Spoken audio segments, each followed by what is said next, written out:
नमस्कार, आप देख रहे हैं यंग बर्ड्स और मैं हूँ अभिषेक बड़ू। जैसे कि आप सभी जानते हैं 4 फरवरी को जो है वर्ल्ड कैंसर डे मनाया जाता है। इसी सब चर्चा के लिए मेरे साथ जुड़े हैं डॉक्टर वसुधा विज, जो होम्योपैथी डॉक्टर हैं। उनसे जानेंगे कि इस तरह जो कैंसर है उसको किस तरह से प्रिवेंट किया जाता है। मैम, आपका बहुत स्वागत है यंग बर्ड्स में। Thank you so much. नमस्कार। जैसे कि आज वर्ल्ड कैंसर डे है जी, तो आप देख ही रहे हैं पूरे वर्ल्ड में जो है कैंसर के पेशेंट्स काफ़ी बढ़ते जा रहे हैं। क्या एक रीज़न है कि जो ये कैंसर पेशेंट बहुत उभर के आगे आ रहे हैं? पहले तो आज 4 फरवरी को वर्ल्ड कैंसर डे मनाया जाता है और इस बार का थीम है क्लोज द केयर गैप्स। ठीक है। और कैंसर क्यों फैल रहा है? क्योंकि हमारा लाइफस्टाइल ऐसा है, जो हमारी रूटीन है वो बहुत ही पॉल्यूटेड हो गई है, हमारा इन्वायरमेंट बहुत पॉल्यूटेड है। ये रीज़न्स हैं जिसकी वजह से ये जो ख़तरनाक बीमारी है कैंसर, ये फैलती जा रही है। लेकिन पॉइंट ये है कि हम इस दिन को इसलिए मनाते हैं कि जो भी लोग इस डिज़ीज़ के शिकार हैं वो डरे नहीं। ठीक है। उनको हम बहुत सारे मेथड्स हैं, जिन थेरेपीज़ हैं जिनसे हम कंट्रोल कर सकते हैं कैंसर, प्रिवेंट कर सकते हैं कैंसर। तो इसमें अगर किसी को हो गया है तो डरने की कोई बात नहीं है, क्योंकि एक जो ये डर ही है कैंसर का, वो ये शब्द जो है कैंसर, वो एक इंसान को इतना डरा देता है जिसकी वजह से उसकी जो अंदर की शक्ति होती है, इम्यूनिटी होती है, वो और लो हो जाती है। तो बेस्ट इज़ कि एक सपोर्टिव इन्वायरमेंट मिले पेशेंट को, चाहे वो फिज़िकल लेवल पे है, चाहे वो इमोशनल सपोर्ट है, वो बहुत ज़रूरी है एक कैंसर पेशेंट के लिए। तो साथ ही साथ ये जो कैंसर है, मेल्स में और फीमेल्स में कौन कौन सा कैंसर है जो ज़्यादा पाया जाता है? जी, देखो आजकल जो कैंसर जो बहुत ज़्यादा होता है वो है ब्रेस्ट कैंसर, जो बड़ा कॉमन है और फीमेल्स में बहुत कॉमन है।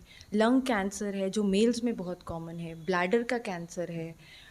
उसके बाद रेक्टल कैंसर है, जो ये 3-4 कैंसर बहुत ज़्यादा कॉमन है। और ब्लड कैंसर जो कि बहुत कॉमन है।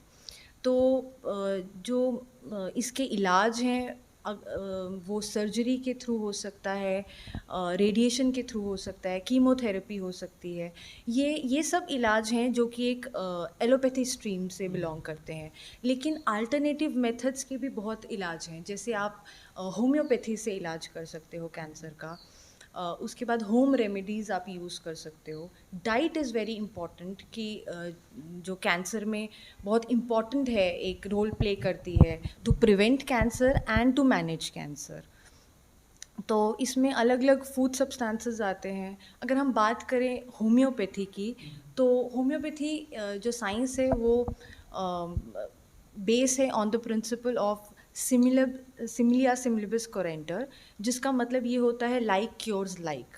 अगर मैं इसको आप साधारण भाषा में समझाऊं तो लाइक क्योर्स लाइक मीन्स कि जैसे जहर ही जहर को काटता है। तो इस प्रिंसिपल पे हमारी होम्योपैथी बेस्ड है। तो कोई भी सब्सटेंस जो आपको आपके इन्वायरमेंट में दिख रहा है, चाहे वो प्लांट से निकला है, चाहे वो एक एनिमल से निकला है, जैसे स्नेक का जो जहर है उससे भी दवाइयाँ बनती हैं, बिच्छू का जहर है उससे भी दवाइयाँ बनती हैं। ठीक है। अगर कैट का जो दूध है उससे भी दवाइयाँ बनती है होम्योपैथी में। तो ये सब चीज़ों, कोई भी सब्सटेंस, कोई आपका फॉस्फोरस है, सल्फ़र है, कोई भी मिनरल है, आप तत्व देखोगे अपने आसपास, हर चीज़ से होम्योपैथी में दवाई बनती है।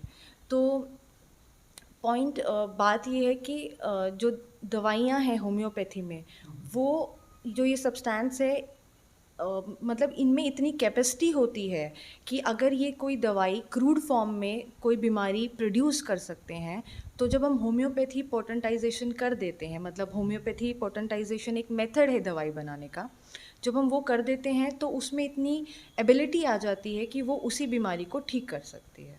तो उसको हम डायग्नोस करना वो किस तरह कर सकते हैं होम्योपैथी में?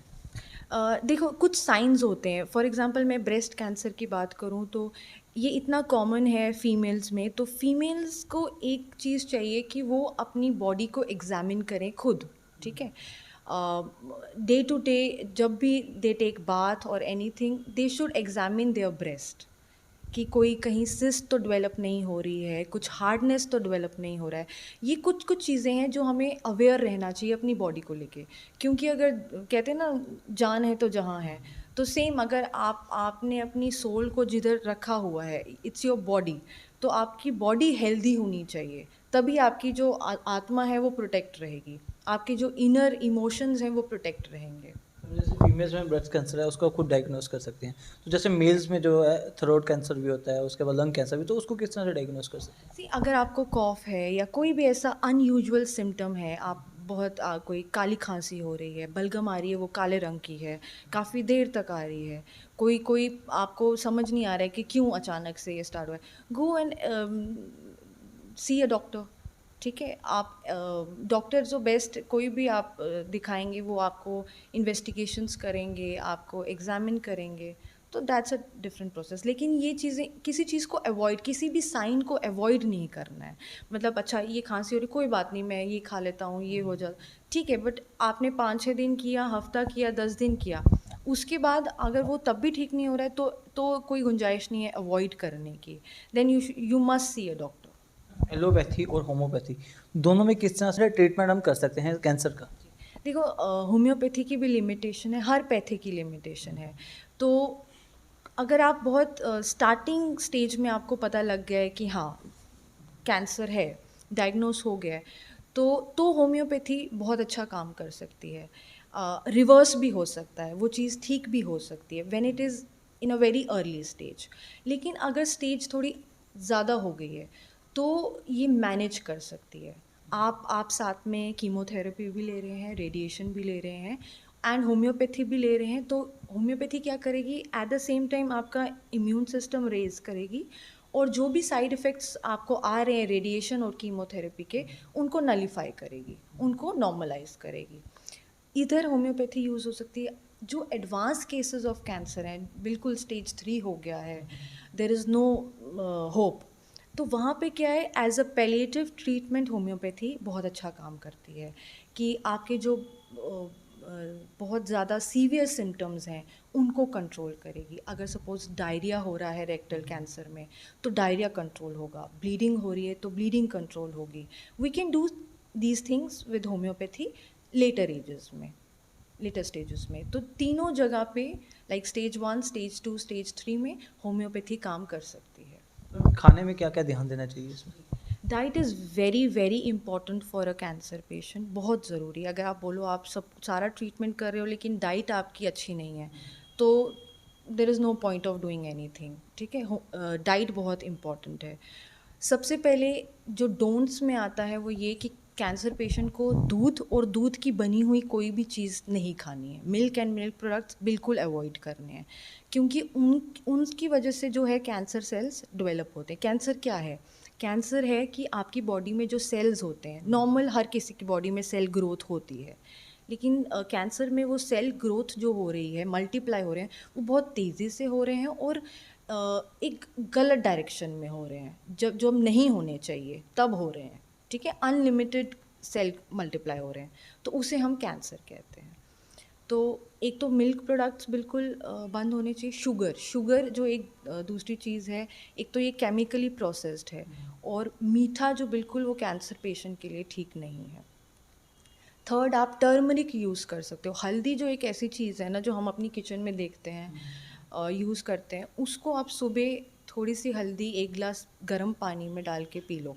It is good for prevention also, और अगर कैंसर है भी तो it works as a antiseptic, तो वो हमें लेना चाहिए कैंसर पेशेंट को। दूसरा, बेरीज़ जो हैं उसमें विटामिन भी है और एंटीऑक्सीडेंट भी है, और वो बहुत अच्छा फूड है फॉर कैंसर। चाहे वो स्ट्रॉबेरी है, ब्लूबेरीज़ है, मलबेरीज़ हैं, कोई भी बेरीज़ हैं, वो बहुत अच्छा है कैंसर पेशेंट के लिए। और फोर्थ जो है कि ग्रीन वेजिटेबल्स, और ग्रीन वेजिटेबल्स ऐसे नहीं खानी है, ग्रीन वेजिटेबल्स का जूस वो बहुत अच्छा है कैंसर पेशेंट्स के लिए। जैसे आज वर्ल्ड कैंसर डे है, तो आप लोगों को क्या एक मैसेज देना चाहोगे लास्ट में हमारे जो व्यूअर्स हैं उनके लिए? कि कैंसर, देखिए कैंसर एक बीमारी है जो कि ऑफ कोर्स जिससे डर लगता है, कैंसर वर्ड ही ऐसा है, लेकिन डरने की कोई बात नहीं है। अगर हिम्मत रखने की बात होती है, अगर आपकी इम्यूनिटी स्ट्रॉन्ग है और आपकी विल पावर स्ट्रॉन्ग है, तो येस आपने यही सोचना है, yes I can do it. ये आपका स्लोगन होना चाहिए कि yes I can do it for every cancer patient, कि मैं कर सकता हूँ, मैं इससे बाहर आ सकता हूँ। क्योंकि कैंसर को बोलना है कि तूने मेरा सब कुछ नहीं ले लिया है, आई एम देयर, मैं I will fight and I will fight. So this is what I want to say to all cancer patients. Be strong and अपनी हेल्थ का ध्यान रखो. Stay fit. Thank you. Okay, thank you. तो ये थे मेरे साथ डॉक्टर वसुधा विज, जिन साफ शब्दों में कहा कि हमें अगर कैंसर किसी को होता है तो उसको पॉजिटिव रहना है, नेगेटिव नहीं होना है. तो और ज़्यादा अपडेट के लिए जुड़े रहिए यंग बाइट के साथ. नमस्कार.